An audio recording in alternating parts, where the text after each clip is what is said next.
احنا بنعيش في فخ اللحظة المثالية. بقالك قد ايه بتقنع نفسك انك قاعد ماسك الموبايل وبتريح شوية من المذاكرة؟ كل ساعة تقول هبدأ كمان شوية ويعدي الوقت وما بتذاكرش. اصل الجو حر، اصل انا بردان، اصل هذاكر لما الناس كلها تنام عشان الدنيا تبقى هدوء، اصل هنام واصحى الصبح والدنيا روقان كده. وفجأة بتفتح عينك على اخر ساعات قبل الامتحان وانت محصلتك من السنة كلها صفر، وكل اللي حواليك بيجنوا ثمار تعبهم واجتهادهم. طب وانت قررت تكون ضعيف، قررت تمشي ورا هواك وكسلت تعمل اللي وراك، لحد ما مش بس القطر فاتك، ده داس عليك وده شملك. طب والحل؟ انت مستني ان انا اقول لك الحل؟ انت فاكر ان في حل سحري يخليك تذاكر كل اللي وراك في كام ساعة او يخليك تذاكر 24 ساعة؟ الحل عندك انت، انك تقعد مع نفسك وتشوف الغلط فين، وتبطل تبقى عبد المزاج، تبطل تسمع كلام نفسك لان نفسك اماره بالسوء وبتحب الراحه. انت محتاج تبطل تبقى عبد الهواك، لان ده اسوأ انواع العبوديه في الحياه عموما. محتاج توقف نفسك وتتعود تقول لهواك لا. ديفيد جوجنز ده احد الاشخاص المؤثرين واللي في ناس كتير بتعتبره انه من اقوى الشخصيات ذهنيا في العالم.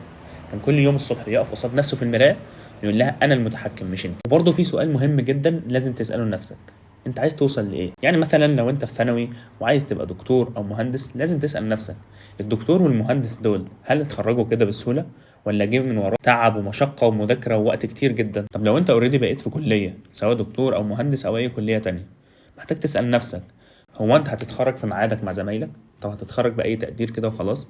طب ليه ما تفكرش انك تتخرج بتقدير كويس عشان لو فكرت تحضر حاجات بعد كده او تساعدك في السي في مثلا عشان تلاقي شغلانه بعد. انت ما ينفعش تعيش بشخصيه الفاشل وتتمنى النجاح، لازم تتاقلم وتعود نفسك على عقليه النجاح والاجتهاد علشان تلاقي النجاح دايما. لازم من دلوقتي تتصرف بعقليه النجاح وتجتهد وتشوف اللي وراك علشان توصل للنجاح ده فعلا. حط لنفسك دايما هدف قدام عينيك، ده هيسهل الموضوع عليك ويخليك تقوم تلقائي تعمل اللي وراك. خلي هدفك مثلا كلية قمة تدخلها او بلد معينة عايز تسافر لها وتكمل دراستك هناك. حط هدفك انك ترفع من شأن اهلك وشأن نفسك وسط المجتمع ووسط الناس. حط لنفسك هدف انك تتعلم حاجة كويسة يكون دخلها عالي بعد التخرج مثلا وشغلها مضمون ومطلوب في السوق. حدد لنفسك هدف واضح وارسم الطريق اللي هتمشي عليه. انت دلوقتي قدام خيار من اتنين، يا تقفل دلوقتي وترجع لنفس الاعذار والكسل، يا اما تبدا تشتغل وتتعامل بالشخصيه اللي انت عايز تبقى عليها في يوم من الايام. انت محتاج تبطل سذاجه وتبطل هبل وتقوم تشوف اللي وراك وتبدا تتحكم في عقلك بدل هو المتحكم فيك، ويا تكون سيد هواك